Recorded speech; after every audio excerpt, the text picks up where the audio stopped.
విజయనగరంలోని RTC కార్గోలో పేలుడు పదార్థాల వల్లే విస్ఫోటనం సంభవించినట్టు అనుమానిస్తున్నారు. పార్వతీపురం జిల్లా విజయనగరంలో ఘటనపై దర్యాప్తు చేస్తున్నారు. పాత బస్టాండ్ సమీపంలో ప్రైవేట్ ట్రాన్స్పోర్ట్ నిర్వహిస్తున్న కిషోర్ అనే వ్యక్తి పార్సిల్ బుక్ చేసినట్టు సమాచారం. 25 కేజీల బరువు ఉన్న ఫ్యాన్సీ ఐటమ్స్ పార్సిల్ ద్వారా పంపినట్టు గుర్తించారు. ఐఎన్ఎల్ పార్సిల్ సెంటర్ వద్ద పెడుతూ ఉండగా చేయి కింద పడడంతో ఒక్కసారిగా పేలింది. ఈ ఘటనలో ముగ్గురికి గాయాలయ్యాయి. డ్రైవర్ రవికి తీవ్ర గాయాలయ్యాయి. విశాఖ కేజీహెచ్ లో ప్రస్తుతం చికిత్స అందిస్తున్నారు.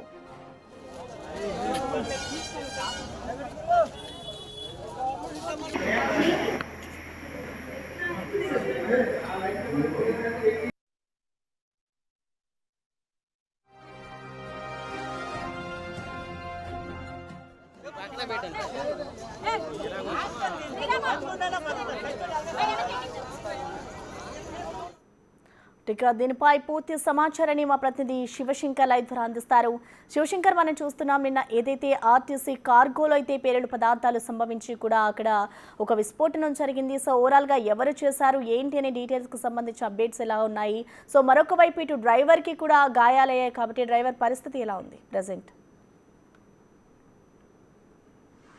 ప్రసన్న, మనం ఓవరాల్ గా మనం చూసుకున్నట్లయితే కిషోర్ అనే వ్యక్తి విజయనగరం నుంచి కుమార్ అనే వ్యక్తి అంటే పార్వతీపురానికి సంబంధించిన కుమార్ అనే వ్యక్తికి అయితే పార్సిల్ మందు పాత్ర పార్సిల్ అనేది పంపించడం జరిగింది. సుమారు 25 కేజీల మందుగుండు సామాగ్రి అయితే పంపించడం జరిగింది. అందులో కొన్ని క్రాకర్స్ ఉంటే మరికొంత రా మెటీరియల్ కూడా ఉండడంతో ఈ ప్రమాదం సంభవించినట్లయితే మనకు తెలుస్తా ఉంది. ముఖ్యంగా ఈ కుమార్ అనే వ్యక్తి పార్వతీపురం నుంచి గుమలక్ష్మీపురానికి చెందిన వ్యక్తి. ఈయన వ్యాపారం చేస్తూ ఉంటాడు అనమాట. దీపావళి క్రాకర్స్ సంబంధించిన వ్యాపారం చేస్తూ ఉంటాడు. ఆయనకి ఇక్కడ నుంచి పార్సిల్ పంపడం జరిగింది. అయితే పార్సిల్ పంపించినప్పుడు ఏదైతే లాజిస్టిక్స్ ఏపీఎస్ఆర్టీసీ సంబంధించిన లాజిస్టిక్స్ ఉంటుందో వాళ్ళని వీళ్ళు కొంత మోసం చేసిన పరిస్థితి మనకి కనిపిస్తా ఉంది. ఎందుకంటే పార్సిల్ మీద ఫ్యాన్సీ సామాన్లు అని చెప్పేసి వీళ్ళు అక్కడ రిజిస్టర్ చేయించుకోవడం జరిగింది. దాంతో డ్రైవర్ కూడా ఫ్యాన్సీ సామాన్లను కూడా ఆయన కూడా తీసుకోవడం జరిగింది. తీసుకెళ్లిన తర్వాత అక్కడ కలాసి బస్సులో నుంచి దించుతుండగా అంటే డ్రైవరు కలాసి ఇద్దరు కూడా ఏఎన్ఎల్ పార్వతీపురం బస్ స్టాండ్ లో ఏఎన్ఎల్ పార్సిల్ సర్వీస్ వద్దకు వెళ్లి అక్కడ నుంచి ఆ పార్సిల్ ఇచ్చే టైంలో ఒక్కసారిగా అది కలాసి చేతిలో నుంచి కింద పడింది. కలాసి పేరు మనం చూస్తుంటే రెడ్డి రమేష్. ఆయన చేతిలో నుంచి ఒక్కసారిగా కిందకి జారి పడడంతో ఒక్కసారిగా పేలుడు సంభవించింది. అయితే పేలుడు సంభవించిన వెంటనే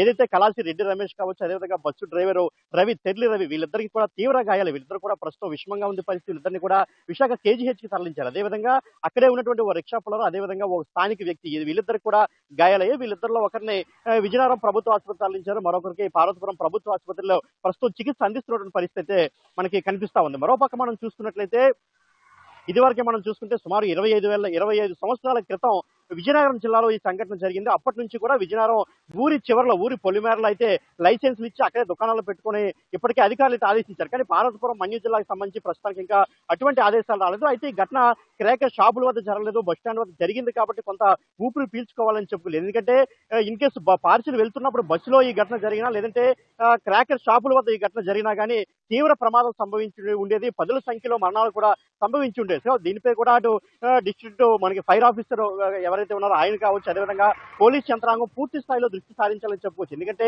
మనం ఈరోజు చూస్తున్న రోడ్లపై వెళ్తున్నప్పుడు రాత్రి వేళలో కావచ్చు ఎవరైనా మద్యం సేవించి డ్రైవింగ్ చేసిన వాళ్ళని పట్టుకుంటున్నారు. అదేవిధంగా మద్యాన్ని అక్రమంగా తరలించిన వాళ్ళని కూడా పోలీసులు పట్టుకున్న పరిస్థితి. కానీ ఏదైతే ఈ దీపావళి సందర్భంలో క్రాకర్స్ ఎవరైనా అక్రమంగా తరలిస్తున్నారా అనే దానిపై కూడా పోలీసులు అదేవిధంగా ఫైర్ ఆఫీసర్ ఎవరైతే ఉన్నారో వీళ్ళు కూడా దృష్టి సారించాల్సిన అవసరం ఉందని చెప్పుకోవచ్చు. ఎందుకంటే ఘటన చిన్నదే, ప్రస్తుతానికి జరిగిన ఘటన అంటే చిన్నదానిగా చూడాల్సిన అవసరం కూడా లేదు. ఎందుకంటే ఇద్దరి పరిస్థితి విషమంగా ఉంది. వాళ్ళిద్దరు కూడా ఇంకా ప్రాణాలతో బయటికి వస్తారా లేదనేది కూడా చెప్పలేదు. కేజీహెచ్ లో అందరూ కూడా చికిత్స పొందుతున్నారు. ఒక ఆయనకి పూర్తిగా కళ్ళు పోయినట్లు కూడా మనకి సమాచారం అందుతుంది. అయితే దీనిపై పోలీసులు విచారణ చేస్తున్నప్పటికీ కూడా స్థానికులు మాత్రం భయాందోళనకు గురి చేస్తున్నారు. ఎందుకంటే రీసెంట్ గా మనకి విజయనగరంలో సిరాజ్ ఇష్యూ కూడా చూసాం. ఎందుకంటే విజయనగరంలోనే కొన్ని కేజీల సంబంధించి సుమారు 6-7 కేజీల మందు పాత్రకు సంబంధించినటువంటి రా మెటీరియల్ కూడా పోలీసులు గతంలోనే మనకి పట్టుకోవడం జరిగింది. ఎన్ఐఏ అధికారులు కావచ్చు, పోలీసులు వీళ్ళందరూ కూడా సంయుక్తంగా పట్టుకోవడం జరిగింది. దాన్ని కూడా మనం చూసాం. సుమారు నెలలు ఇక్కడే మనకి సిరాజ్ ఇప్పటికే విశాఖ కేంద్ర కారాగారంలో ఇప్పటికీ శిక్ష అనుభవిస్తున్న పరిస్థితి. సో ఇలాంటి పరిస్థితుల్లో పోలీసులు కావచ్చు, మిగతా అధికార యంత్రాంగం కావచ్చు, ప్రజాప్రతినిధులు చాలా కేర్ తీసుకోవాల్సిన అవసరం ఉంది. ఎందుకంటే ప్రజల ప్రాణాలకు సంబంధించిన విషయం. ఎందుకంటే ఒక్కసారి కానీ ఇటువంటి పేలుడు కానీ జరిగితే పదుల సంఖ్యలో కాదు వందల సంఖ్యలో కూడా ప్రాణాలు పోయినా ఆశ్చర్యపడాల్సిన అవసరం. ఎందుకంటే ఇది దీపావళి మందుగుండి సామగ్రి కాబట్టి కొంతవరకు మనం ఊపిరికి పీల్చుకోగలిగాం. కానీ నిజంగా అది అంటే మందు పాత్ర కావచ్చు, ఐఈడి బాంబులకు సంబంధించిన మెటీరియల్ అయితే ఏంటి పరిస్థితి అనే దానిపై కూడా అధికారులు పూర్తి స్థాయిలో దృష్టించాలి. ఒకసారి వాళ్ళు సమీక్షించుకోవాలి. ఎందుకు ఇటువంటి ఘటనలు వరుసగా ఉమ్మడి విజయనగరం జిల్లాలో జరుగుతున్నాయో కూడా వాళ్ళు సమీక్షించుకోవాల్సిన అవసరం ఉంది. ముఖ్యంగా ఎవరైతే కిషోర్ కుమార్ వీళ్ళిద్దరు, ఎందుకంటే ఎక్కడి నుంచి పంపించినటువంటి కిషోర్ కావచ్చు, అక్కడ అందుకుంటే కుమార్, వీళ్ళిద్దరిని కూడా అదుపులోకి తీసుకోవాలి. ఇంకా వాళ్ళిద్దరిని కూడా అదుపులోకి తీసుకోలేదు. ఇంకా వాళ్ళిద్దరి కోసం పోలీసులు గాలిస్తున్న పరిస్థితి. ఎందుకంటే వీళ్ళిద్దరు కూడా అటు లాజిస్టిక్స్ ని ఏపీఎస్ఆర్టీసీ లాజిస్టిక్స్ ని పూర్తి స్థాయిలో ఇద్దరు కూడా కొంత మోసం చేశారని చెప్పుకోవచ్చు. మోసం చేసి పార్సిల్ మీద ఫ్యాన్సీ ఐటమ్ అని రాసి వాళ్ళిద్దరు కూడా పార్సిల్ పంపించడం జరిగింది. అయితే ఇక్కడ ఎవరైతే లాజిస్టిక్స్ లో ఉంటారో వాళ్ళని కూడా ఎంక్వైరీ చేయాల్సినటువంటి అవసరం ఉంది. ఎందుకంటే ఏదైతే అదంటే వాళ్ళు రాసిన దాన్ని వీళ్ళు ఎలా నిర్ధారణ చేసుకుంటారో తనిఖీ చేసుకోవాల్సిన అవసరం కూడా వారిపై ఉంది. సో దానిపై కూడా దృష్టి సారించాలని మనం చెప్పుకోవచ్చు. మరోపక్క మనం చూసుకుంటే ఏపీఎస్ఆర్టీసీ అధికారులు కూడా అంటే కేవలం లాజిస్టిక్స్ విభాగానికి దీన్ని పరిమితం చేయకుండా ఏపీఎస్ఆర్టీసీ అధికారులు కూడా ఎప్పటికప్పుడు తనిఖీలు చేస్తూ వారికి ఎప్పటికప్పుడు హెచ్చరికలు కూడా జారీ చేయాలని కూడా మనం చెప్పుకోవాలి. మరోపక్క మనం చూసుకుంటే ఏదైతే విజయనగరం ఆసుపత్రిలో ప్రభుత్వ ఆసుపత్రిలో చికిత్స పొందుతున్న వ్యక్తి కూడా ప్రస్తుతం ఇప్పుడిప్పుడే కోలుకుంటున్న పరిస్థితి. అదేవిధంగా స్థానికులను మనం చూస్తే చాలా భయోందోళనకు గురైన పరిస్థితి. ఎందుకంటే ఒక్కసారిగా క్రాకర్స్ అనేవి కంటిన్యూగా కొంచెం పేలుతూ ఉంటాయి, చిన్న చిన్న శబ్దాలు చేస్తూ పేలుతూ ఉంటాయి. కానీ నిన్న పేలినటువంటి దీపావళి మందుగుండి సామాన్యంగా చెప్తున్నటువంటి రా మెటీరియల్ ఏదైతే ఉందో అదంతా ఒక్కసారిగా బాంబు విస్ఫోటనం జరగడం చూసాం.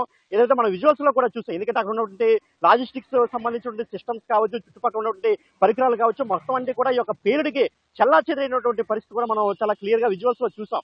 అదే విధంగా మనకి విజయనగరం సీసీ ఫుటేజ్ కూడా చూసుకుంటే ఏ విధంగా వెళ్ళింది, ఏ విధంగా బాక్స్ తీసుకొచ్చారనే దాన్ని కూడా మనం విజయనగరం సీసీ ఫుటేజ్ లో కూడా చూడొచ్చు. అంటే ఓవరాల్ గా మనం చూసుకుంటే అధికారుల నిర్లక్ష్యం కావచ్చు, లాజిస్టిక్స్ వారి యొక్క నిర్లక్ష్యం కూడా ఫుటేజ్ కనిపిస్తుంది. అదేవిధంగా బస్సు డ్రైవర్లు కూడా పూర్తి స్థాయిలో దీన్ని నిర్ధారించుకోవాల్సిన అవసరం కూడా ఉంది. ఎందుకంటే బస్సులో పార్సిల్స్ వెళ్తున్నప్పుడు సుమారు బస్సులో 50 నుంచి 60 మంది ఉండే పరిస్థితి. ముఖ్యంగా మనం చూసుకుంటే ఇటీవల దీపావళి పండుగ సందర్భాల్లో ఎక్కువ మంది ఇంకా అంటే బస్సు పరిమితికి మించి చాలా మంది ప్రయాణిస్తున్న పరిస్థితి. ముఖ్యంగా ప్రభుత్వం ఏదైతే స్త్రీశక్తి పథకం అమలు చేసిందో అక్కడ నుంచి మహిళల ప్రయాణాలు కూడా చాలా ఎక్కువగా జరుగుతున్నాయి. మహిళలు చాలా అంటే ఉద్యోగాలు చేసుకునే పరిస్థితులు కావచ్చు, పండుగలు వెళ్ళినప్పుడు కావచ్చు, ఏదైనా దుకాణాలకు వెళ్ళిన విషయంలో కూడా మహిళలు ఎక్కువగా ప్రయాణాలు చేస్తున్న పరిస్థితి. కాబట్టి ఎక్కువ మంది బస్సులో ప్రయాణిస్తున్నారు. కాబట్టి ఈ విషయాన్ని కూడా దృష్టిలో పెట్టుకొని అధికారులందరూ కూడా పూర్తి స్థాయిలో చర్యలు తీసుకోవాల్సిన మనం చెప్పుకోవచ్చు.